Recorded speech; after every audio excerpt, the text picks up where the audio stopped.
وقعت أحداث هذه القضية في مصر عام 1964. حاج منصور. ايوه يا بيه. مين اللي قتل سميحة بنتك؟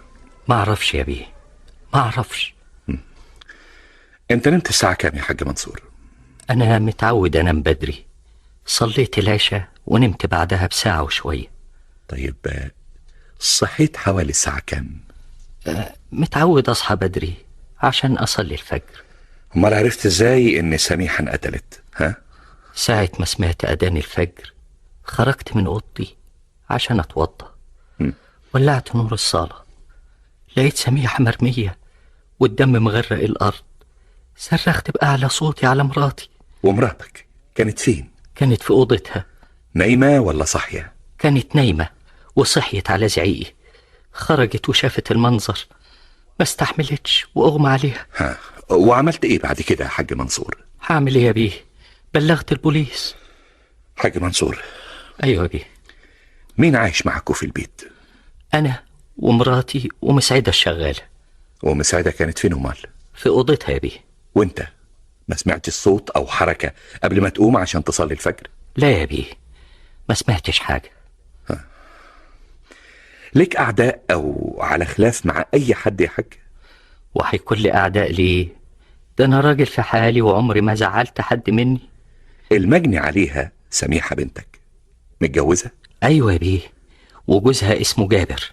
وفين جابر دلوقتي؟ مسافر البلد يا بيه. مسافر؟ من امتى حاج؟ من يومين يا بيه. وجابر جوز بنتك ده عايش معاكم؟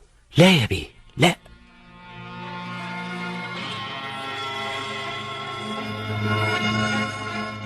الحاج سابني وقام بعد ما صلى العشاء وتعشى، دخل اوضته ونام. وانتي نمت الساعة كام؟ بعد الساعة 11 يا بيه. المجني عليها سميحة بنتك نامت قبلك ولا بعدك؟ بعد الحاج ما دخل على طول نام. دخلت اشوف سميحة، لقيتها فاتحة الراديو. سميحة، سميحة. ايوه يا ماما. قاعدة ليه لوحدك كده يا بنتي؟ مالك؟ مفيش. مفيش؟ طب وطي صوت الراديو ده شوية عشان اعرف اكلمك. كنتي بتقولي ايه يا ماما؟ كنت بقولك قاعدة لوحدك ليه يا ضناي؟ تعالي اقعدي معايا في الصالة سليني. هنام، اصلي تعبان. على كيفك يا حبيبتي. هو بابا نام؟ ايوه يا بنتي، ما انتي عارفة ابوك يحب ينام بدري. طيب. مالك يا سميحة؟ في حاجة شغلاكي؟ حاجة ايه يا ماما؟ انا شايفاك اليومين دول كده متضايقة ومش عجباني. مالك يا ضناي؟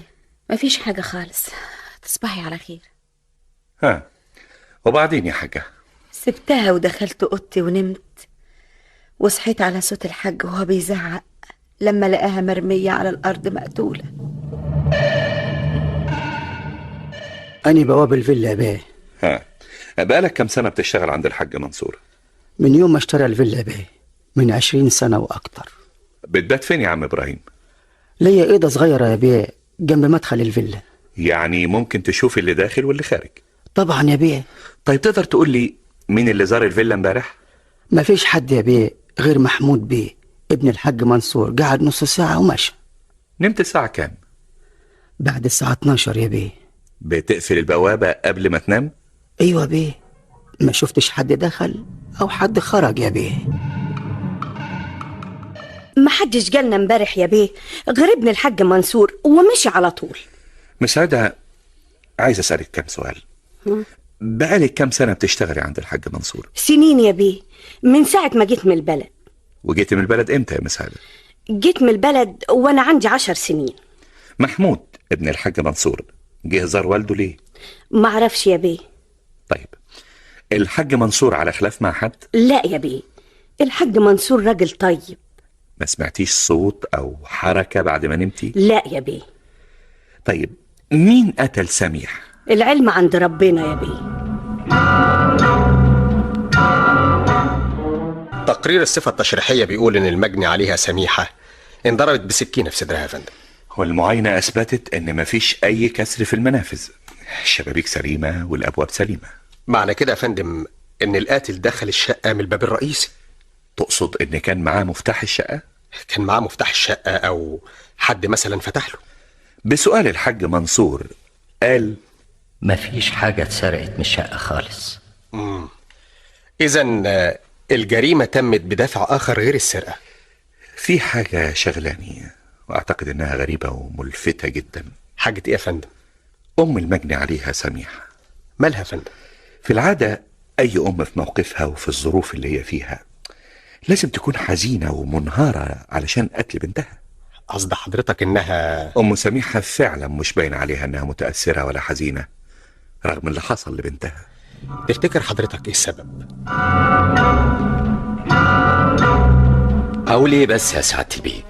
نصيبي كده. جابر، أنت جوزت سميحة إمتى؟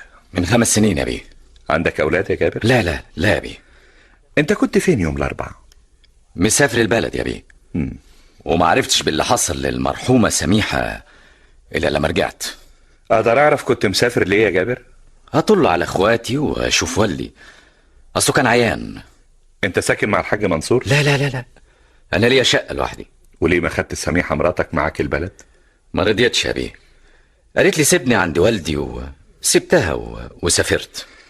في خلاف بينك وبين مراتك يا جابر؟ لا يا بيه، لا لا لا، مفيش أي خلاف خالص. طب ليه ما خدتهاش البلد معاك؟ يعني أغصبها على حاجة مش عايزاها؟ جابر، في خلافات أو مشاكل بين مراتك وبين أهلك في البلد؟ لا يا بيه، لا أبدا. ده حتى والدي كان زعلان علشان ما سافرتش معايا. مين اللي قتل مراتك سميحة يا جابر؟ أنا ما أعرفش يا بيه، صدقني ما أعرفش. أنا فاهمة اللي حضرتك عايز تقوله يا بيه. فاهمة؟ فاهمة إيه يا مسعد؟ هو محدش قال لحضرتك؟ قال لي إيه؟ الست سميحة الله يرحمها ما كانتش بنت الحاج منصور. دي بتقولي إيه؟ ما كانتش بنته؟ لا مش بنته. ممكن يا مسعدة توضحي كلامك ليا شوية؟ سميحة دي جات له يا بيه من 6 شهور بس. وكانت فين قبل ما تجيله؟ حضرتك اسأل الحاج منصور، هو عارف كل حاجة. اتكلم يا حاج منصور. كان عندي بنت صغيرة، كان عمرها 2 2. خرجت تشتري حاجة ما رجعتش. دورت عليها في كل حتة يا بيه، أقسام بوليس، مستشفيات، عند اللي أعرفه واللي ما أعرفوش. عملت المستحيل وما لقيتهاش. وبعدين يا حاج منصور؟ وفي يوم جالي واحد صاحبي وقال لي: يا حاج منصور، يا حاج، خلي بالك من الكلام اللي بقوله. خير، أنا سامعك. بنتك الصغيرة مالها؟ هو أنت ما شفتش جريدة النهاردة؟ لا، فيها إيه؟ منشور فيها صورة واحدة بتدور على أهلها. واحدة بتدور على أهلها؟ وريني الجورنال ده. هي بنتك اللي تاهت وهي صغيرة. طيب وإيه اللي عرفك إنها بنتي؟ الجورنال بيقول إنها تاهت وهي عندها 2 سنين. أيوة، وبنتي تاهت في نفس السن. والجورنال بيقول كمان إنها... وريني الجورنال، اعمل معروف، وريني. وبعدين يا حاج منصور حصل إيه بعد كده؟ شفت الجورنال وقريت المكتوب فيه ورحت على العنوان ومعايا مراتي. أهلا وسهلا، اتفضل. لو سمحت، منشور في الجورنال. أنا عارف اللي حضرتك عاوز تقوله، مش بخصوص البنت اللي تاهت وهي طفلة صغيرة؟ هي فين البنت دي؟ من ساعة ما اتنشر الكلام في الجورنال وناس رايحة جاية على بيتي. طمني يا ابني. البنت اللي بتدوروا عليها دي ليها أوصاف معينة؟ خرجت وهي عندها 2 سنين وتاهت وكانت لابسة فستان أخضر. مش هي. مش هي ازاي؟ طيب ممكن نشوفها؟ اللي انكتب عنها في الجورنال من بلد جنب المنصورة. حضرتك من المنصورة؟ لا. كمان ايه؟ الصبر يا حاجة، الصبر. اتكلم يا أستاذ. أهلها جم وخدوها. خدوها؟ قالوا عنها علامات معينة وأوصاف وتأكدنا إنها بنتهم. مش جايز بنتنا إحنا؟ معاكم صورة لبنتكم وهي صغيرة؟ لا. اللي جم اتعرفوا عليها وكان معاهم صورة لها وهي طفلة. وإيه اللي عملته بعد كده يا حاج منصور؟ المشوار ده تعب مراتي، كان عندها أمل تلاقي بنتها، عشان كده قعدت ليالي ما بتنامش وبتعيط. وبعدين بقى ما كفاية يا حاجة؟ كان نفسي اشوفها. مش جايز هي بنتي. احنا ما صدقنا ونسينا. اذا كنت انت نسيتها انا ما نسيتهاش. هو في حد ينسى ضناها؟ بقول ايه يا حاج؟ هتقول ايه تاني؟ اسمعني بس. قول يا اخويا قول. مش جايز بنتكم عايشة؟ ايه، العلم عند ربنا سبحانه وتعالى. اعلان مش هيكلفك حاجة كبيرة. اعلان ايه؟ اعلان في الجرايد. مش جايز عن طريق الاعلان ده توصل لبنتك؟ ايوه يا حاج، مين عارف، مش جايز الاقيها. يا ضنايا يا بنتي يا ضنايا، يا ترى عايشه ازاي ومع مين؟ ها، ونشرت الاعلان يا حاج منصور؟ ايوه يا بيه، وبعدها باسبوع وانا قاعد لقيت جرس الباب بيضرب.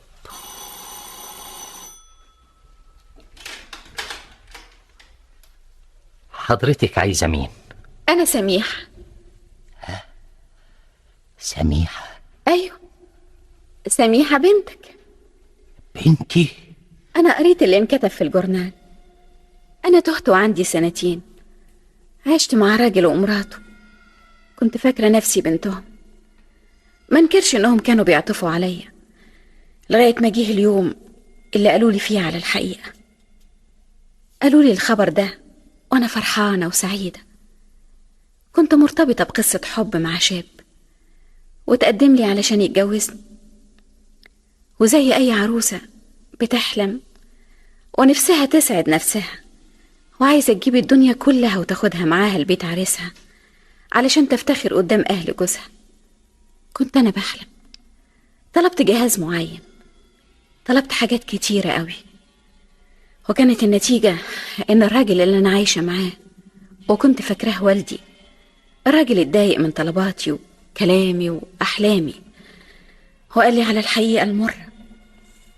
قال لي إن أنا مش بنته، وقال لي إنه كفاية إن هو رباني لغاية كده.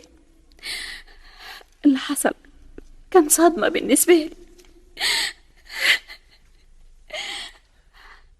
الموقف كان صعب يا بيه، وقعدت سميحة تقول لي على حاجات كتيرة اتأكدت منها إنها بنتي.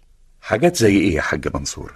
قالت لي إن الراجل اللي لقاها وهي صغيرة وهي بتعيط لقاها قريب من الحي بتاعنا. انت شفت الراجل اللي كانت عايشة معاه؟ لا يا بيه. كان نفسي أقابلك بيه علشان تشكره وتعوضه عن الفلوس اللي صرفها عليا، لكن هو مات بعد أنا ما اتجوزت بسنة واحدة. وجوزها كان معاها لما جات لك؟ لا يا بيه، ما كانش معاها. امال راح فين؟ لما سميحة مراتي قالت إنها لقيت أهلها زعلت وطلبت منها ما تروحش. ليه يا جابر؟ بصراحة يا فندم ما كنتش عايز مشاكل. كنت عارف إن أهلها أغنياء وأنا راجل بسيط وعايش على قدي وسعيد ومبسوط. ومنين عرفت إن أهلها أغنياء؟ ما هو أنا رحت معاها لغاية البيت وشفت الجنينة اللي محاوطة الفيلا والعز اللي عايش فيه الحاج منصور كمان، فسألت البواب عنه وقال لي الفيلا دي ملك الحاج منصور، لكن حضرتك عم تسألني ليه؟ خفت على مراتي وخفت على نفسي وعلى السعادة اللي عايش فيها وخدتها ومشيت. لكن سميحة رجعت تطلب مني اني اروح معاها. رفضت وسافرت البلد وقلت لها بعد الحاح منها روحي لهم انتي لكن انا لا. ما هو ابي انا في الحقيقة خفت يقولوا طمعان ولا حاجة. طيب ليه جابر جوز المجني عليها سميحة ما قالش على كل اللي حصل في البداية؟ أنا فعلا سألت السؤال ده.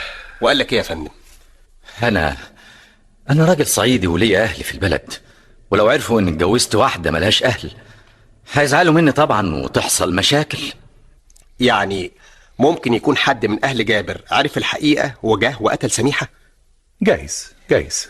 طيب الحاج منصور قال لي لحضرتك إن له ابن؟ أيوة، قال إن اسمه محمود. التحريات اللي عندي بتقول يا فندم إن محمود ابن الحاج منصور عايش بعيد عن والده ووالدته في شقة بسيطة. طيب ليه مش عايش مع والده؟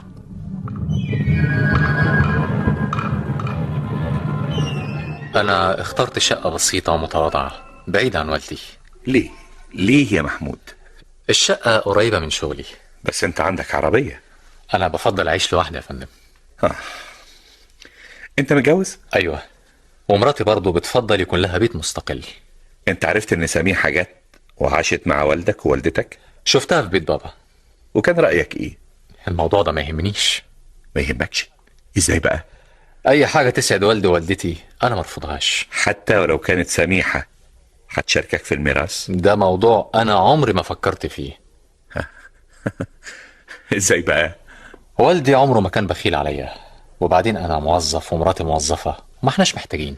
الشغالة اللي في بيت والدك قالت انك مش مستريح لوجود سميحة في بيت والدك. قالت ايه؟ يا بيه محمود ساعة ما شافها اتضايق وقال انها مش اخته.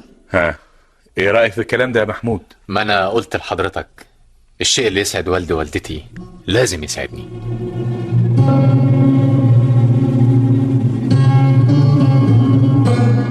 محمود ابن الحاج منصور معاه مفتاح للشقة وممكن يدخل ويخرج في أي وقت. يعني هو اللي دخل وقتلها عشان ما تشاركوش في الميراث؟ جايز يا فندم. الشغالة برضه معاها مفتاح، والحاج منصور ومراته كانوا في الشقة. والحاج منصور أو مراته هيفكروا يقتلوها ليه؟ جايز الحاج منصور اكتشف انها مش بنته، ضحكت عليه، خدعته. مدحت، ايه علاقتك بالحاج منصور؟ الحاج منصور يبقى عمي. كنت بتجيله البيت يا مدحت؟ طبعا ده عمي. شفت سميحة قبل ما تنقتل؟ ايوه شفتها. عمك الحاج منصور قال لك ايه عنها؟ قال لي انها بنته اللي تاهت وهي طفلة صغيرة. وانت كان رأيك ايه يا مدحت؟ انا عادة ما احبش اتدخل في شؤون حد. محمود ابن الحاج منصور كان رأيه ايه في اللي حصل؟ بصراحة ما كانش مبسوط لوجود سميحة. قال لك ايه؟ ما اتكلمتش معاه كتير، لكن لاحظت انه متضايق. مدحت، ايوه، انت كنت عايز تتجوز سميحة؟ اتكلم. ما هو انا ما كنتش فاكر انها متجوزة. عمك ما قالكش انها متجوزة؟ ما كانش في ايدها دبلة وعمي ما قاليش حاجة. عشان كده قعدت تسأل الشغالة. هي الشغالة قالت لك ايه؟ انا اللي بسألك، قلت ايه للشغالة؟ التحريات اللي عندي يا فندم بتقول إن سميحة كانت بتعمل في مصنع للملابس الجاهزة. وكانت عايشة مع أمها، وبعد ما ماتت الأم اتجوزت جابر، افتكر بعد الكلام اللي سمعته لازم تتكلم. ما هي السبب يا سعادة البيه؟ ايوه هي السبب. مين يا جابر؟ سميحة مراتي. عملت ايه سميحة مراتك؟ الطمع وحش يا بيه، الطمع وحش. اتكلم يا جابر. انا شفت سميحة في مصنع الملابس، عجبتني، كانت هادية وفي حالها، طلبت اتجوزها انت تعرف عني ايه علشان تتجوزني يا جابر؟ ورحت قابلت امها. جابر، احنا فقراء وعلى قد حالنا وما عندناش فلوس علشان نجهز عفش. ابويا سابنا وراح اتجوز واحدة تانية، نسينا ونسي امي. صراحتها خلتني احبها اكتر. اتجوزتها وبعد كده ماتت امها، وعشت معاها واحنا مبسوطين 5 سنين. وبعدين في يوم رجعت من شغلي لقيتها بتعيط. مالك يا سميح؟ جابر، انا عارفه وحاسه باللي في قلبك. انت نفسك في ولد، لكن ربنا ما أردش. سيبك بقى من الكلام ده وخلينا في المهم. ايوه بس استني يا سميحة استني، انا عندي خبر مهم. خبر ايه؟ حكاية كده لو تمت يا سميحة هتنقلنا نقلة كويسة، تنقلنا من حالة الفقر اللي احنا عايشين فيها دي وتجيب الولد اللي بتحلمي بيه. مش فاهم. اسمعي، الدكتور اخر مرة قالك ايه؟ عملية، والعملية محتاجة فلوس كتير. يعني لو عندنا الفلوس تنتهي المشكلة. ازاي يا جابر؟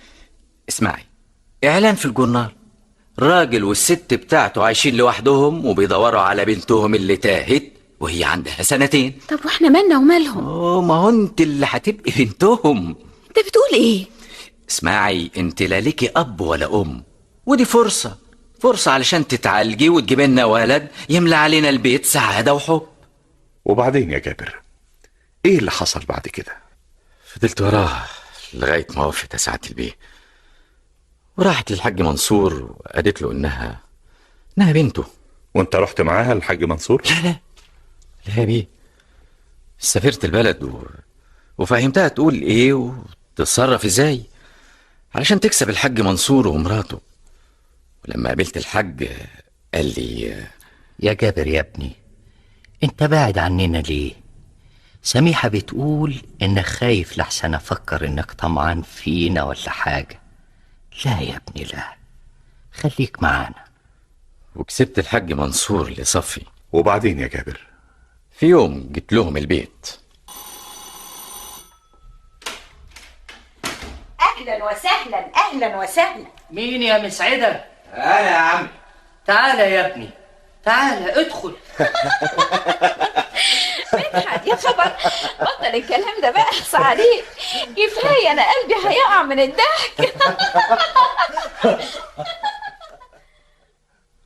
سمعت سميحة وهي بتضحك مع مدحت، وسمعت مدحت وهو بيقول لها: ما كنتش فاكر ان ليا بنت عم ظريفه بالشكل ده. سميحه، انت مش لازم تسيبي البيت ده مهما حصل. ودخلت، ولما شفتني سميحة اتاخدت، جريت ناحية اوضتها، جريت وراها، جريت لقيتها بتلبس الدبلة. دماغي لفت، معناها ايه تخلع الدبلة من ايدها؟ وبعدين يا سعادة البيه فهمت ايه يا جابر؟ فهمت ان مدحت معجب بيها وهي معجبة بيه، وعشان كده مش عايزة ترجع البيت معايا. نقعد هنا، مش ممكن ابدا اسيب بابا وماما يا جابر.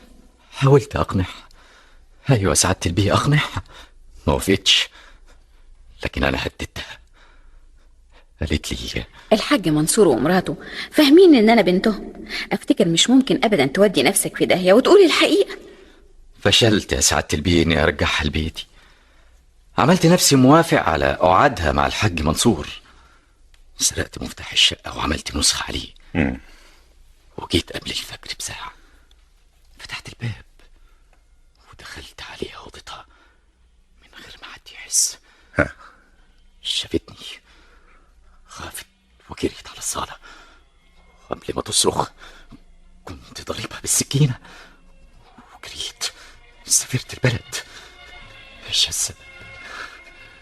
ايوه سعادة البيه، ايش السبب؟ كنا عايشين مبسوطين. انت نسيت يا جابر انك انت اللي طلبت منها تقول انها بنت الحاج منصور؟ كنت طمعان يا بيه في الفلوس. يا ريتها ما سمعت كلامي، ما كانش ده هيبقى مصيرها ومصير يا سعادة البيه. أغرب القضايا. وقعت أحداث هذه القضية في مصر عام 1941. رفعت الحقني يا رفعت. في ايه يا محاسن؟ مالك انت دايما تزعقي؟ احنا اتسرقنا يا رفعت. ايه؟ الصيغه والفلوس اتسرقت. اتسرقنا ازاي؟ بقول لك اتسرقنا، العلبه اللي فيها الصيغه مش موجوده خالص. يا ساتر يا رب. والفلوس الاخرى اتسرقت. محاسن ما تلمسيش اي حاجه بايدك. يا خساره، حتتين الصيغه اللي ورثتهم عن المرحومه امي اتسرقوا. تعالي الناحيه دي يا محاسن، ابعدي عن الاوضه دي خالص، انا هبلغ البوليس. اهدى واستريح وفهمني ايه اللي حصل. اهدى ازاي يا سعاده البيه؟ تحويشة العمر، فلوسي كلها اتسرقت يا بيه. انت خرجت من البيت الساعه كام؟ انا من الصبح بره البيت، خرجت الشغل من بدري ورحت بعد الشغل اتغديت عند اخو مراتي. ومراتك وولادك كانوا فين؟ كنت متفق مع مراتي بعد الساعه 11 الصبح تروح عند اخوها تاخد الاولاد وتستناني هناك. ورجعت الساعه كام؟ بعد الغدا يا سعاده البيه، اخو مراتي عزمنا على السينما ورحنا السينما ورجعت على بيتي. الساعه كانت كام لما رجعت على بيتك؟ الساعه كانت 11:30 مساء. طيب كان في كسر في الباب بتاع الشقه؟ لا الباب كان سليم. في كام مفتاح للشقه؟ مفتاحين، واحد معايا والتاني مع مراتي. بتتهم حد بالسرقه؟ هو يا بيه. مين؟ مغاوري، مفيش غيره، هو اللي سرقني. ومين مغاوري ده؟ حرامي. حرامي ومعروف انه حرامي. على اساس ايه انت بتتهم مغاوري بالسرقة؟ يا سعادة البيه، سعادة البيه، ما هو انا قبل كده من مدة يعني اتسرقت. امتى كان الكلام ده؟ من 2 واكتر. وبعد السرقة تاني يوم وانا قاعد في بيتي سمعت اللي بيخبط على الباب.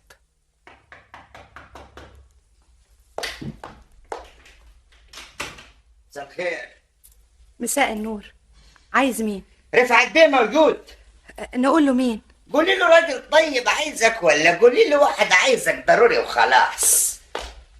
تحت امرك. في حاجة؟ عدم المؤاخذة يا رفعت بيه، ممكن اتكلم معاك؟ خير. مساء الخير اولا يا بيه. مساء النور، اتفضل. بقول يعني اتكلم معاك لوحديني. طيب روح اعمل لنا شاي. بس كنت اجيله حياة ابوكي حاكم راس الواحد خرفانه. حاضر. انت يا جدع انت. ايوه في حاجه؟ بندقيتك معاك ومعمره وجاهزه. مليح. خليك واقف عند باب الشقه. واقف وصاحي. ايه الحكايه؟ ما تستعجلش على رزقك. اقعد واستريح. انت عايز ايه بالظبط؟ انت اللي عايز مني مشاني. انا مش فاهم حاجه. هفهمك. حاكم اللي سمعت عنك يخليني مطمن. ما تبصليش كده. ادخل في الموضوع دغري. تعجبني الرجاله اللي زيك. خير قوي. ما انا عرفت الرجاله اللي سرقوك. ايه انت بتقول ايه؟ هملني بس اتكلم وحياة ابوه. اتفضل اتكلم. حتتين الصيغه والحاجات المليحه التانية اللي اتسرقت موجوده. مين اللي سرقهم؟ لا يا ابوي لا، هقولك ده لا، ما تسالنيش، بلاش نضيع الوقت. أنا عقول يعني عقول. لو رجعت لك الصيغة والحاجات كلتها اللي اتسرقت تدفع كام؟ ها؟ سرحت فيه؟ ها؟ أنا عقول لك تدفع كام؟ وبعدين؟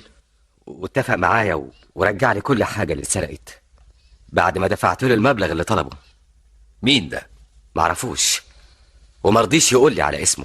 ايوه بس انت قلت اللي سرقك قبل كده من 2 واحد اسمه مغاوري. انا عرفت بعد كده ان اللي سرقني كان اسمه مغاوري.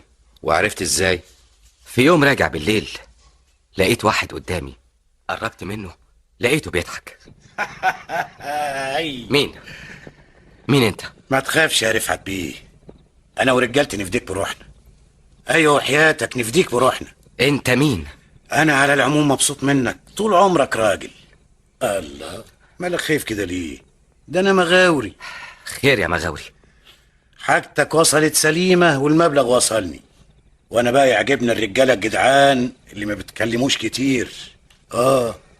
حاكم في واد افندي فتح بقه ضيع روحه ويتم عياله. طبعا اذنك. اذنك معاك.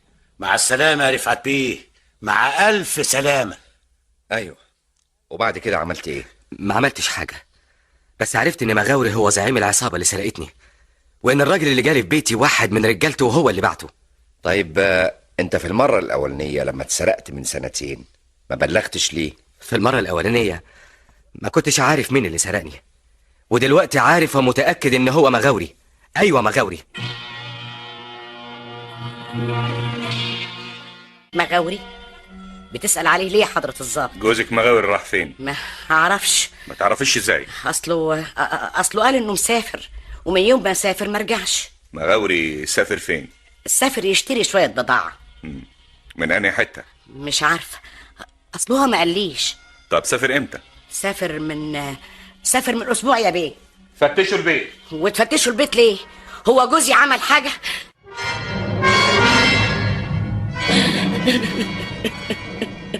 مالك بس يا خالة؟ اقعد يا عبد الدايم.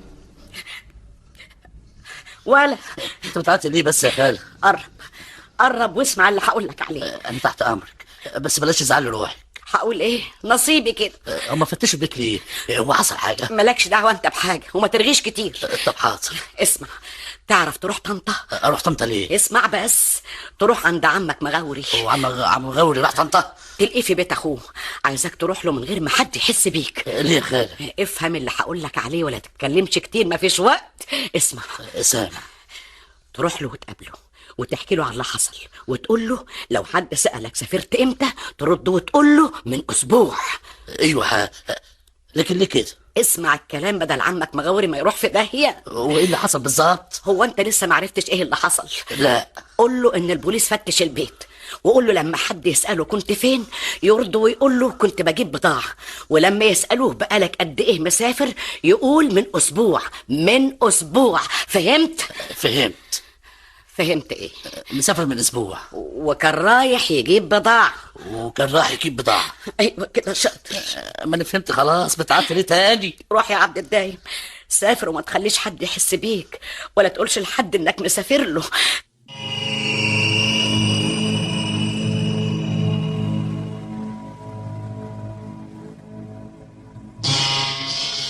رايح فين يا رفعت؟ اشوف شغلي. لا، ما تسيبنيش في البيت لوحدي. يعني اسيب شغلي وافضل قاعد في البيت على طول؟ البوليس لقى مغاوري لسه بيدور عليه. وعايز تسيبني لوحدي في البيت عشان مغاوري يجي ويقتلني؟ بطلي تخريف، خليني اشوف شغلي. لا، مش ممكن اقعد في البيت لوحدي، وديني عند اختي ولا اخويا. محاسن اعملي معروف، انا مش ناقصك ولا ناقص اي مشاكل. مش انت اللي بلغت البوليس؟ امال كنت عايزاني اعمل ايه؟ كنت استنى يمكن مغاوري ورجالته يرجعوا لنا الحاجات اللي اتسرقت. طب تعالي اوديك عند اختك وبطلي كلام. انا عارفه انت بلغت البوليس ليه. وبعدين معاكي يا محاسن، وبعدين معاكي. ما انا قلت لك قبل كده في المره الاولانيه ما كنتش اعرف مين اللي سرقنا، لكن المره دي عارف ومتاكد انه مغاوري. ولما انت عارف انه مغاوري ما انتش خايف منه. فهمت يا عم مغاوري؟ مين قال الكلام ده؟ الست مراتك يا عم مغاوري. ومراتي تقول الكلام ده ليه؟ ايه السبب؟ هو لسه هفهمك تاني. طب قوم بينا اوام. على فين؟ راجع البلد. ايوه راجع البلد. هيقبضوا عليك يا عم مغاوري. بطل الكلام ده ونجر قدامي.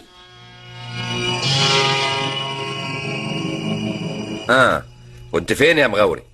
كنت في طنطا يا بيه. سافرت امتى؟ يوم الجمعة اللي فاتت. وكنت بتعمل ايه في طنطا؟ كنت بزور السيد البدوي واطل على اخويا العيان. مراتك قالت؟ مراتي غلطانة يا بيه. ايوه اصلها خايفة، عشان كده بعتت لي طنطا مرسال عشان لما تمسكوني اقول اني مسافر من اسبوع، واقول كمان اني مسافر اجيب بضاعة. لكن الحقيقة هي اللي قلتها لحضرتك. سافرت الجمعة الصبح وكنت رايح ازور السيد البدوي واطل على اخويا. طيب ليه مراتك كدبت؟ الخوف يا بيه. ومراتك خايفة من ايه يا مغاوري؟ انا عايز اوفر عليك الكلام يا بيه. انا صحيح سرقت ونهبت وهددت ناس كتير، لكن الكلام ده كان زمان، وربنا سبحانه وتعالى قبل توبتي.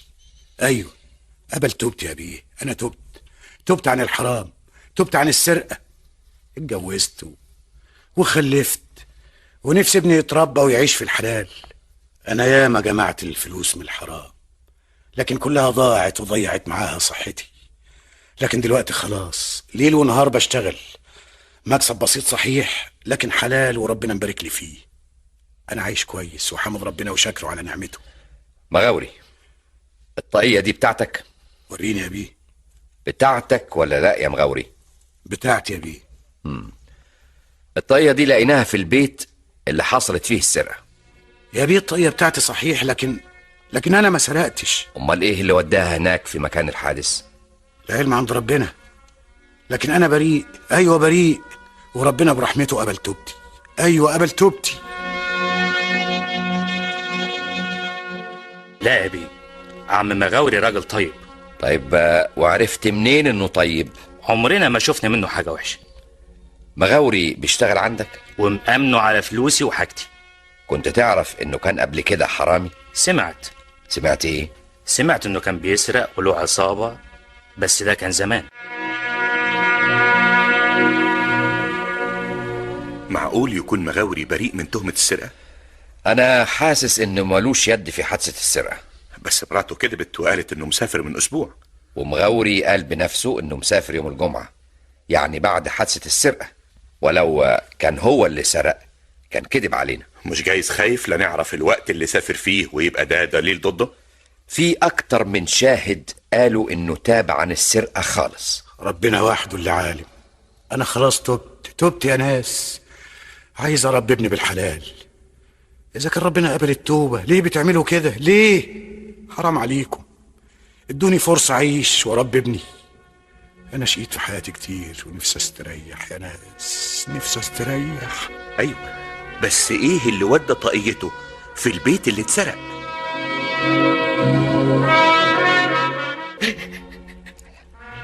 انت مين وعايزه ايه؟ دي مرات عم مغاوري. مغاوري؟ وايه اللي جابك بيتي؟ انت خايفه مني ليه يا ست؟ ما تخافيش، ده احنا ناس اشراف ونعرف ربنا كويس. طيب خلاص ايه؟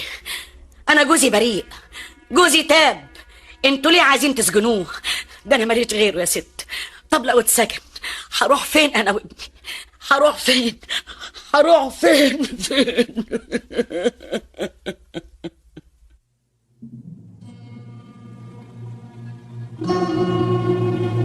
لا، انا مش ممكن اقعد دقيقه واحده في البيت ده. وبعدين معاكي مرات مغاوري، مرات المجرم جت لغايه البيت هنا. انا دماغي هتطق. انا كان متهيألي انها جايه تقتلني، ولا الجدع اللي كان معاها ساعه ما حط ايده في جيبه قلت هيطلع حاجه ويضربني بيها. ما انت قلت الكلام ده 100 مره قبل كده. مؤكد مغاوري ورجالته هيقتلوني. تقرير البصمات بيقول ايه؟ في بصمات في مكان الحادث، لكن مش بصمات مغاوري. معنى كده ان مغاوري بريء؟ جايز، وجايز دي بصمات واحد من رجالته اللي اشتركوا معاه في السرقة. علشان كده عايزك تشوف كل اللي مشهور عنهم ارتكاب النوع ده من السرقة.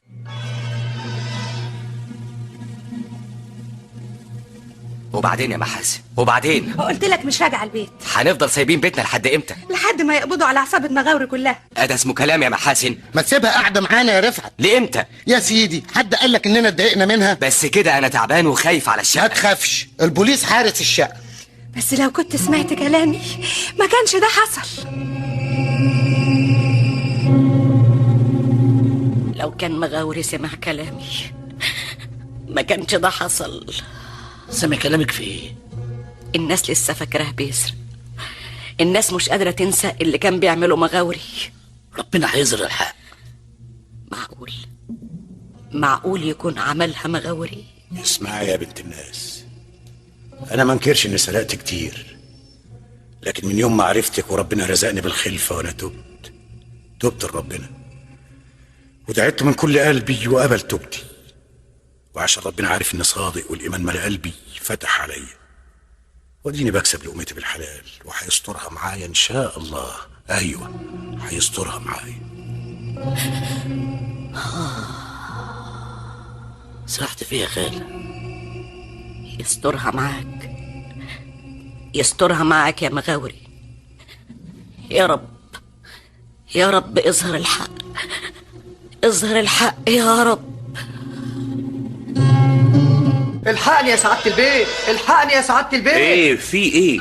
بيتي اتخرب يا سعادة البيت، سرقت يا سعادة البيت. امتى حصلت السرقة؟ يا دوبك غبت عن البيت ساعتين ورجعت لقيت البيت اتسرق. ايه اللي اتسرق منك؟ حاجات كتير قوي يا سعادة البيت. حاجة غريبة، ده تالت حادث سرقة يتم الشهر ده، ونفس البصمات هي نفس البصمات اللي لقيناها في الحادث الأول والتاني. مرة دي لقينا فردة جزمة وثبت إنها مش جزمة مغاوري. معنى كده إن مغاوري ملوش يد في السرقات اللي حصلت. صدقت يا بيه، أنا ماليش يد في اللي حصل. طيب اقعد يا مغاوري. يا بيه سيبنا لمراتي وابني. أنا مش عايز ابني ياخد عني فكرة وحشة، ده أنا بشقى ليل ونهار عشان أخليه أحسن الناس، بكسب لقمتي بعرق جبيني. طيب قول لي يا مغاوري. نعم. إيه اللي ودى طاقيتك في البيت اللي اتسرق؟ العلم عند ربنا يا بيه. طيب ممكن تقول لنا أسماء الرجالة اللي كانوا زمان بيسرقوا معاك؟ لا يا بيه، لا، ربنا ما قالش كده. انت مش بتقول انك تعرف ربنا؟ ونعم بالله. يبقى لازم تساعدنا. اساعدكم بس اساعدكم ازاي وانا في ايدي حاجه؟ ايوه، تقول لنا اسماء الرجاله اللي كانوا معاك زمان. اعفيني يا بيه. اعفيك؟ ليه يا مغاوري؟ واحد منهم لا مؤاخذه مات واندفن سره معاه. ها، وله ولاد كويسين ومفيش داعي تقلبوا عليهم المواجع. طيب بقى سيبنا من اللي مات. وراجل تاني ساب بلدنا هنا وراح يشتغل في بلد تانية وربنا فتحها عليه. طيب وبقيه اللي كانوا معاك؟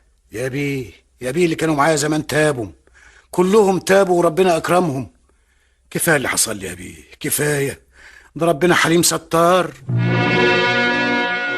افتكر كل واحد منكم فهم المطلوب منه. تمام يا فندم. احنا مش ممكن نسكت لحد ما يحصل حادث سرقه تاني. اقف عندك. مين؟ أنا؟ انت رايح فين؟ وايه اللي معاك ده؟ دي القرد بتاعي يا بيه. واخد القرد ورايح فين الساعه دي؟ قول لنا بقى كنت رايح فين؟ يعني هكون رايح فين يا بيه؟ جاوب على السؤال. كنت رايح فين؟ مسافر. ومسافر فين؟ مسافر عشان ابيع القرد. كده؟ تبيعه لمين؟ اللي يشتري. وايه اللي خرجك الساعة 2 بالليل؟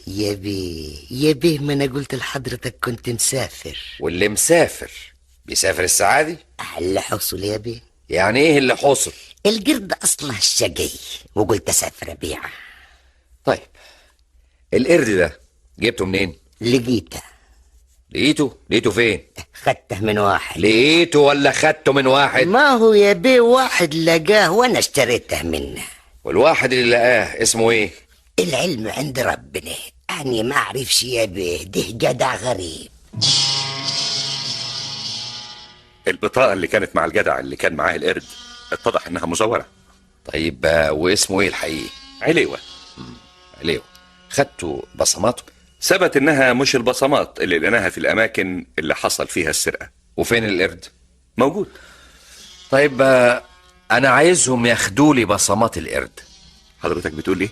بقول ياخدوا لي بصمات القرد.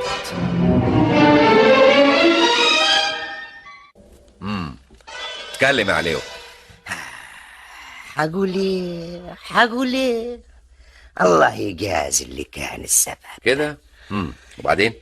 أنا كنت عارف إن مغاوري هيسرق البيوت.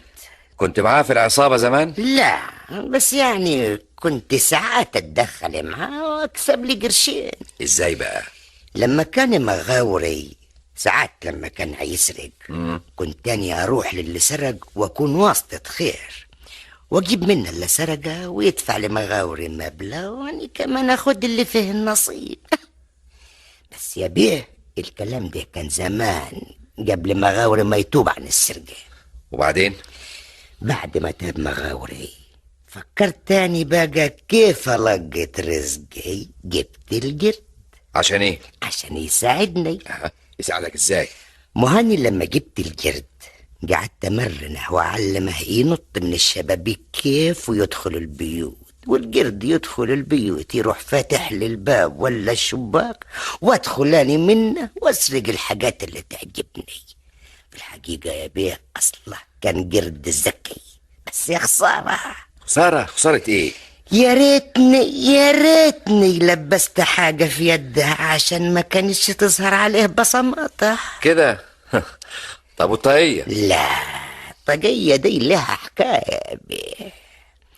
حكيماني عارف وكل أهل البلد عارفين إن مغاوري هيسرق، عشان كده أنا خدت طاقيته وحطيتها في البيت اللي سرقته، وكان قصدي إنهم يتهموا مغاوري، وكل حاجة كنت عسرقها أحط حاجة لواحد من أفراد عصابة مغاوري. لكن قل لي يا بيه كيف يا بيه تاخدوا بصمات القرد؟ ها؟ ويه اللي خلاكم فكرتم في الحكاية دي؟ فين ابني؟ مغاوري الحمد لله على السلامة يا مغاوري. بقول لك فين ابني؟ نايم يا اخويا. صحيح ما هو لازم يعرف ان ابوه شريف. ايوه شريف وان ربنا قبل توبته. طب اذا كان ربنا قبل توبتك يا مغاوري ليه الناس مش عايزه تقبل؟ ليه يا مغاوري؟ قادر كريم يملأ قلوب الناس بالحب والرحمه. ايوه يملأ قلوبهم بالحب والرحمه. أغرب القضايا. وقعت أحداث هذه القضية في إنجلترا عام 1959. انت مين؟ ما تحاوليش تعرفي اسمي، لأن اسمي مش مهم. المهم جمالك ورقتك وصوتك الساحر اللي الناس معجبة بيه. ألو، أرجوكي بلاش الانفعال وحاولي تفهمي الكلام اللي هقولك عليه. افتكر انت يهمك تفضلي محتفظة بجمالك وصوتك الحنون. من فضلك عايز ايه؟ هقولك عايز ايه. مبلغ بسيط جدا بالنسبة لك. المبلغ ده 2000 جنيه بس. 2000 جنيه تدفعهم لي، وإلا هضطر وأنا آسف أحرمك من جمالك. إزاي؟ مادة حارقة هرميها على وشك تحرمك من جمالك. ايه؟ انت ازاي تقول الكلام ده؟ من فضلك قلنا بلاش الانفعال. هتدفعي المبلغ المطلوب، هسيبك تتمتعي بشبابك وبجمالك. فكري كويس، وافتكر لو بلغت البوليس هتبقي وضعتي حد ونهاية سخيفة لحياتك كلها.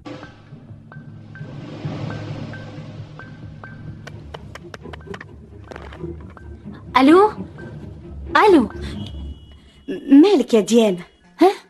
بسألك مالك؟ ايه اللي جرالك؟ لا مفيش حاجة. مين اللي كان بيكلمك في التليفون؟ دي نمرة غلط. غلط ازاي وانا شايفاكي منفعلة ومتضايقة؟ قلتلك مفيش حاجة. جوزك هو اللي كان بيكلمك؟ ما تحاوليش تعرفي اسمي، المهم جمالك ورقتك وصوتك الساحر. سرحتي في ايه يا ديانا؟ 2000 جنيه تدفعهم لي، وإلا هحرمك من حياتك كلها. مش ممكن.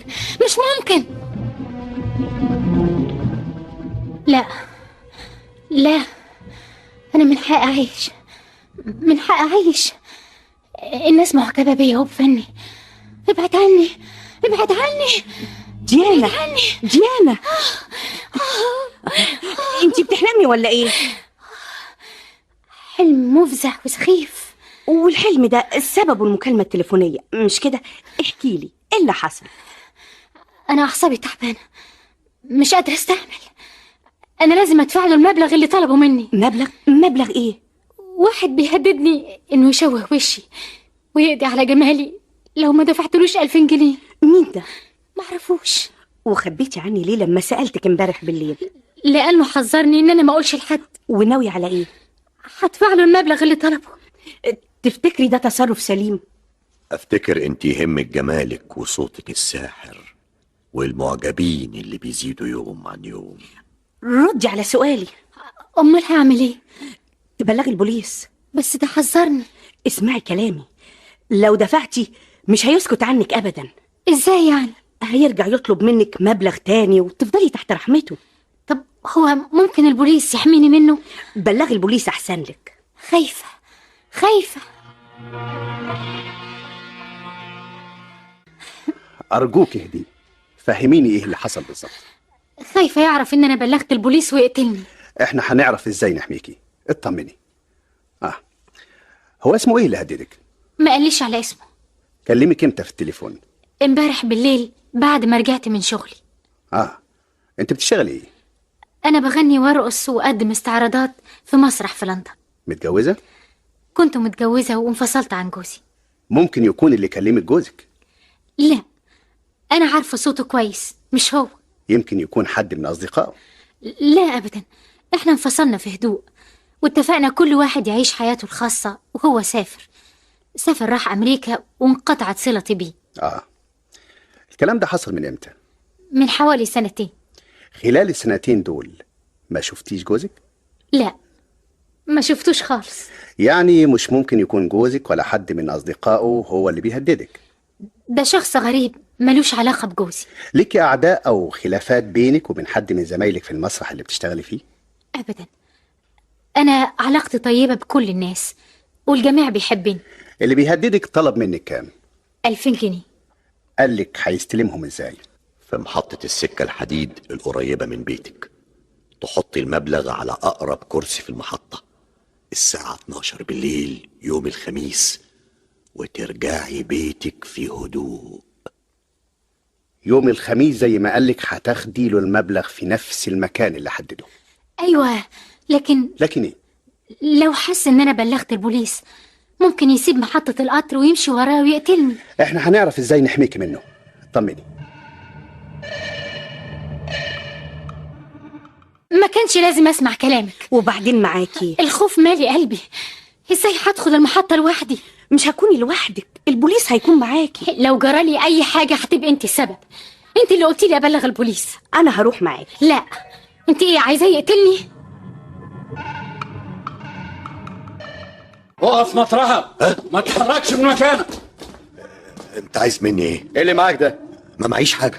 امال ايه اللي في ايدك ده؟ كلم. ايه اللي في ايدك ده؟ دي لفه لقيتها مرميه على الكرسي وخدتها عشان اسلمها للبوليس. تعالى معانا. اجي فين؟ بقول لك تعالى. سيكو يا جون. اوعى تسيب ايدك. انا هجري وراه من هناك. جري الناحيه دي. ايوه. افتح الباب. اقول لك افتح الباب ولا هضطر اضربك بالرصاص. مات؟ مع الاسف مات في المستشفى. ازاي ده حصل؟ بعد ما سابت المغنيه المبلغ في المكان اللي حدده المتهم، كنت انا والمخبر جون في المكان حسب الاوامر. المتهم قرب علشان ياخد الفلوس، قبضنا عليه لكن قدر يهرب مننا. وبعدين جريت وراه من ناحيه وجرى المخبر جون من ناحيه تانية. فتشت محطه السكه الحديد ما لقيتوش. خرجت من المحطه ومشيت شويه، لقيت الناس ملمومه حوالين بيت. بيت مين؟ بيت المتهم. لقيت المخبر مرمي على الارض والدم بينزف منه.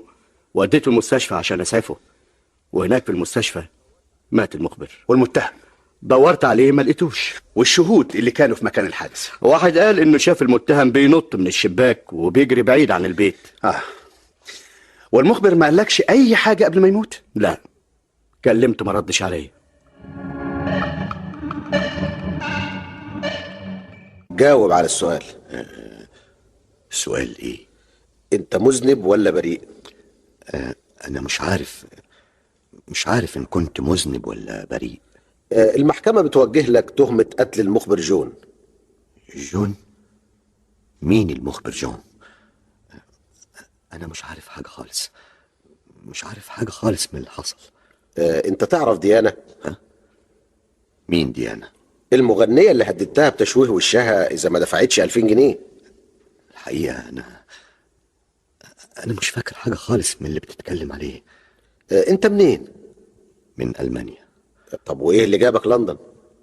مش فاكر انا جيت لندن ليه. انت هددت ديانا؟ انا؟ ايوه. وهددها ليه؟ انت كنت موجود في محطة السكة الحديد ليه؟ مش عارف ومش فاكر حاجة خالص. انتوا ليه جبتوني المحكمة؟ انا عملت ايه؟ فهموني، انا عملت ايه؟ انت تعرف المتهم؟ لا، واول مرة اشوفه هنا في المحكمة. مين اللي هددك بدفع مبلغ 2000 جنيه والا هيشوه وشك؟ واحد معرفوش كلمني في التليفون. طيب انت سمعت المتهم بيتكلم قدامك، هو ده نفس الصوت اللي كلمك في التليفون؟ ايوه، هو نفس الصوت. طب لما رحت محطة السكة الحديد علشان تسيبي له المبلغ اللي قالك عليه، شفتيه؟ لا، ما شفتوش. امال ايه اللي حصل؟ انا حطيت المبلغ زي ما قالولي وسبت المحطة من غير ما ابص ورايا. رحت فين بعد كده؟ رحت لبيتي لاني كنت خايفة جدا. سيدي القاضي، إنني أطلب إخلاء سبيل موكلي، فهو في حالة لا تسمح له بأن يحاكم، فلا يجوز محاكمة شخص عن جريمة لا يذكر عن تفاصيلها أي شيء. كيف يحاكم وهو قد فقد ذاكرته؟ ازاي المحامي يدفع التهمة عن المتهم ويقول انه فقد ذاكرته؟ علشان كده القاضي اجل الجلسة. دي اول مرة في تاريخ القضاء الانجليزي يحصل فيها الكلام ده. كل اجابات المتهم سلبية، بيدعي انه ما يعرفش حاجة ولا يذكر اي شيء عن ماضيه.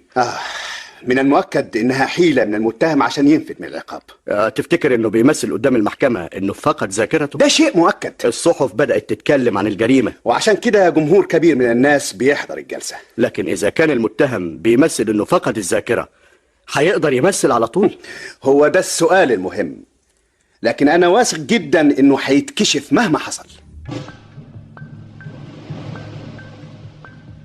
في الجلسة الماضية طالبت بإخلاء سبيل موكلي على أساس أنه في حالة لا تسمح له بأن يحاكم، فلا يجوز محاكمة شخص عن جريمة لا يذكر عن تفاصيلها أي شيء. سيدي القاضي، إن هذه القضية ليست بالقضية العادية، بل إنها ذات معالم خاصة، وأنا أقف اليوم ولا أملك ما أدافع به عن موكلي. والسؤال الهام هو: هل انطلقت الرصاصة من مسدس المتهم عفوا أم أراد الدفاع عن نفسه؟ هذا إذا سلمنا أن المتهم أطلق الرصاص، ولكن أين المسدس الذي أطلقت منه الرصاصة؟ ولماذا لا تكون هذه الرصاصة قد انطلقت من مسدس آخر؟ وهناك سؤال آخر: هل المتهم الماثل أمامكم هو الذي هدد المغنية؟ ولماذا هو بالذات؟ ألا يكون هناك شخص آخر هو الذي هددها؟ إن شهادة المغنية لا تقطع بأنه هو، هي فقط سمعت صوت المتهم، وهذا ليس بالدليل الكافي. سيدي القاضي، ارحموا موكلي الذي أصيب بفقد ذاكرته نتيجة الظروف النفسية الغريبة التي عاش فيها، فهو قد اتهم بشيء لا يعلم عنه شيئا. إن عدالتكم تأبى عليكم أن تحاكموا رجلا يعجز عن الدفاع عن نفسه. طب ممكن تفسر للمحكمة السبب اللي خلاه فقد ذاكرته؟ لقد عدت إلى كتب علم النفس وإلى آراء علماء النفس، ووجدت أن الناس يختلفون في درجة احتمالهم للرعب والخوف والفزع، وأنه لا توجد أحاسيس أقوى من الخوف والفزع والرعب على تجريد العقل من جميع قواه. طب وإيه هي الصدمة اللي تعرض لها المتهم وخلته فقد ذاكرته؟ أنا أظن بل أعتقد أنها كانت نتيجة الظروف التي صاحبت القبض عليه واتهامه بمثل هذه الجريمة الخطيرة وهو بريء منها. فالبوليس ظل 3 أيام يبحث عنه وأذاع نشرة بأوصافه، وهذا كله سبب له الرعب والفزع والخوف والألم. لما أبطأ المتهم في المرة الأولانية كان في حالة طبيعية جدا، وهرب مني أنا والمخبر جون. وبعد ما هرب عملتم إيه؟ دورت عليه لغاية ما عرفت إنه قتل زميل المخبر جون، ونقلت المخبر للمستشفى ومات في المستشفى. شفت المتهم وهو بيضرب زميلك برصاص؟ لا، لكن المخبر جري وراه واضطر يضربه برصاص، والبصمات اللي كانت موجودة على النافذة اللي هرب منها بصماته. سيدي القاضي، لقد أصابت موكلي حالة من الرعب والخوف عندما رأى رجال البوليس وهرب خوفا منهم. انت ليه مش عايز تتكلم؟ لو عندي حاجة ولا فاكر حاجة كنت قلتها. الله، امال هربت ليه؟ مش فاكر اللي حصل خالص. المخبر جون هددك انه هيضربك برصاص؟ انا ما اعرفوش. تعرف مين اللي واقفين قدامك في المحكمة؟ ما اعرفش حد خالص. جيت من ألمانيا لندن ليه؟ عشان ايه؟ برضه مش فاكر. طب انت تعرف انك ألماني الجنسية؟ ايوه اعرف. طب عرفت ازاي؟ بوليس هو اللي قال لي. انت متجوز؟ مش عارف. ليك أصدقاء؟ مؤكد ليا أصدقاء. طب تعرف أساميهم؟ لا أنا مش فاكر حاجة خالص. مش عارف إيه اللي حصل. مش عارف. واحد من أعضاء مجلس العموم البريطاني قدم استجواب. ليه؟ عشان يسأل عن مصير المتهم. الصحافة اتكلمت كتير عن القضية ونشرت دفاع المحامي عن المتهم. الناس انقسمت، بعضهم بيقول إنه فقد ذاكرته، وبعضهم بيقول إنه بيمثل. عشان كده القاضي حول المتهم للطب علشان يقول رأيه. يا دكتور، ممكن بعد ما فحصت المتهم تقول لنا رأيك في حالته؟ لما تحول المتهم لنا فحصناه وراقبنا كل تصرفاته. طب والنتيجة؟ المتهم كان في حالة ذهول تام، وما كانش عنده قدرة على الإجابة على أي سؤال. معنى كده إنه ما تكلمش خالص؟ لا، اتكلم، ولما كنت بطلب منه طلب كان بيطيع الأوامر. زي إيه؟ يعني لما طلبت منه يفتح بقه أو ينام أو يقعد كان بيستجيب للأمر. وبعدين؟ واحنا فحصناه بالأشعة ومفيش أي دليل على وجود كسور بالجمجمة أو أي نزيف داخلي في المخ، لكن ثبت إنه بيعاني من حالة انهيار ذهني. طب وفقده الذاكرة؟ أنا برجح إن الصدمة العقلية اللي حصلت له هي اللي وصلته لحالة فقدان الذاكرة. يعني هو فعلا فقد الذاكرة؟ أنا شايف إنه فعلا مصاب بفقدان الذاكرة. أنا مختلف مع زميلي الدكتور فيليب في حالة المتهم. طب ورأيك إيه يا دكتور؟ المتهم ملم إلمام تام بعلم النفس وعنده ذكاء خارق، ومن المؤكد أنه عرف يمثل على المحكمة حالة فقدان الذاكرة. المتهم خدع بعض الأطباء وبلغ بيه إتقان التمثيل إن دكتور فيليب قبل تساؤلات المتهم. أنا فين؟ إيه اللي جرالي؟ قبل هذه التساؤلات كدليل على إصابته بفقدان الذاكرة، في حين إنه أظهر أثناء وجوده في المستشفى إنه بارع في الشطرنج وأوراق اللعب. اسمحوا لي أستجوب المتهم. اتفضل. تنكر إنك كنت بتلعب شطرنج بمهارة أثناء وجودك في المستشفى قبل المحاكمة؟ مش فاكر. بص في الجواب ده لو سمحت. جواب إيه؟ تنكر إن الجواب ده جالك في السجن؟ ممكن أعرف إيه اللي في الجواب ده؟ جواب إدارة السجن وضعت إيدها عليه، بعته واحد للمتهم. بيقول فيه إيه؟ عزيزي مايك، هل تحتاج إلى شيء من التبغ أو الطعام؟ إن كنت كذلك فأرسل لي بطاقة بريد لأبعث لك بحاجتك في أقرب فرصة. أتمنى لك حظا موفقا. التوقيع روبرت. ومين روبرت؟ معرفش. ومن الغريب إن المتهم رد على الخطاب بخطاب آخر جاء فيه: عزيزي روبرت، أشكر لك بطاقتك التي تسلمتها بسرور. كيف حالك هذه الأيام أيها الصديق القديم؟ لا ريب أنك سمعت بالورطة التي وقعت فيها. لا ريب أنك سمعت بالورطة التي وقعت فيها.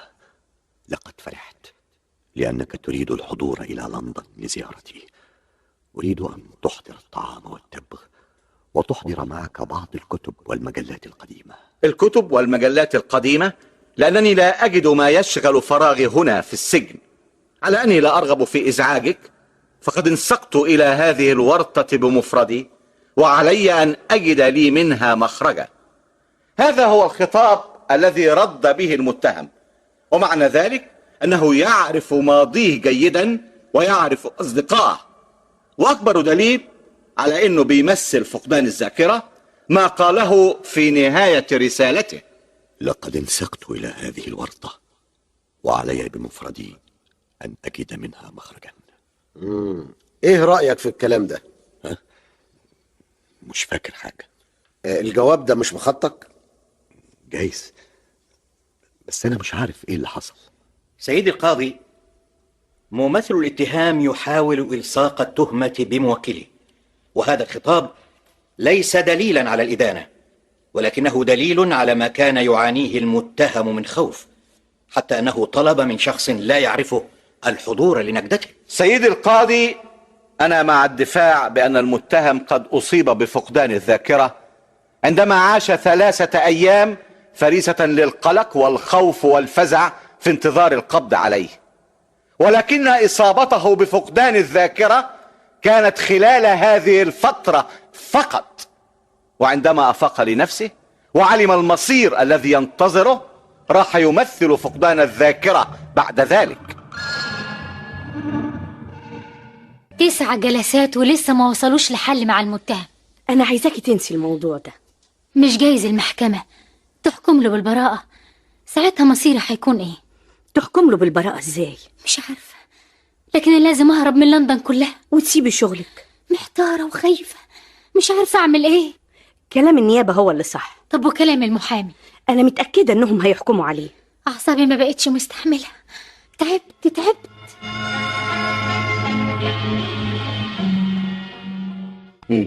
فكر في ايه؟ أين المسدس الذي تمت به الجريمة؟ المسدس كان لازم ندور عليه كويس. ما احنا دورنا عليه ما لقيناهوش. مش هستريح الا لما الاقي المسدس ده. ها هو الدليل الجديد يا سيد القاضي. دليل ايه؟ المسدس الذي اطلقت منه الرصاصة، وهي نفس الرصاصة التي وجدت في جثة المجني عليه المخبر جون، والمسدس يحمل بصمات أصابع المتهم.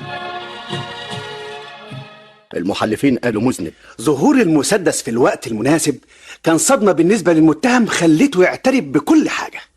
كنت عايش في ألمانيا مبسوط وسعيد بحياتي. صديق كنت أعرفه طلب مني أزوره في لندن. جيت لندن أدور على صديقي ما لقيتوش. خلصت فلوسي، فكرت إزاي أحصل على مبلغ من المال. دخلت المسرح، شفت المغنية ورسمت الخطة وهددتها في التليفون، ورحت علشان تستلم منها الفلوس في محطة السكة الحديد. فوجئت بالبوليس بيقبض عليا. ادعيت إني معرفش حاجة عن الفلوس، وبعدين فكرت بسرعة وقدرت أهرب. جريت على بيتي وقفلت الباب عليا. سمعت صوت المخبر: افتح الباب. ولما سمعت المخبر بيقول: افتح الباب والا هضطر اضربك بالرصاص، الخوف ملأ قلبي. فكرت بسرعة أعمل إيه؟ افتح الباب. فتحت الباب وضربت المخبر بالرصاص وهربت من الشباك. رحت فين؟ قعدت في فندق. عرفت من نشرات البوليس إنهم بيدوروا عليا. حاولت أهرب من لندن كلها، معرفتش. تأكدت إن المخبر مات. الرعب والخوف شلوا تفكيري، فقدت ذاكرتي. ولما فقت ورجعت لي ذاكرتي مرة تانية، فكرت ليه ما ادعيش وامثل قدام المحكمة اني فقدت ذاكرتي. ونجحت في التمثيل، وقدرت اخدع بعض الدكاترة اللي كشفوا عليا واستجوبوني. انت صحيح نجحت في انك تخدع بعض الناس انك فقدت ذاكرتك، وكان ده الوقت معين، لكن مش من السهل ابدا انك تقدر تخدع الناس على طول. نفذوا حكم الإعدام شنقا في المتهم، وانتهى الخلاف والجدل، واستريح عضو مجلس العموم البريطاني اللي كان متحمس وبيؤكد براءة المتهم وقدم استجواب عشانه. واستريحت الناس. بس القضاء الإنجليزي هيفضل طول عمره يذكر القضية دي، القضية اللي نجح فيها متهم بتمثيله وذكائه إنه يخدع بعض الناس. أغرب القضايا.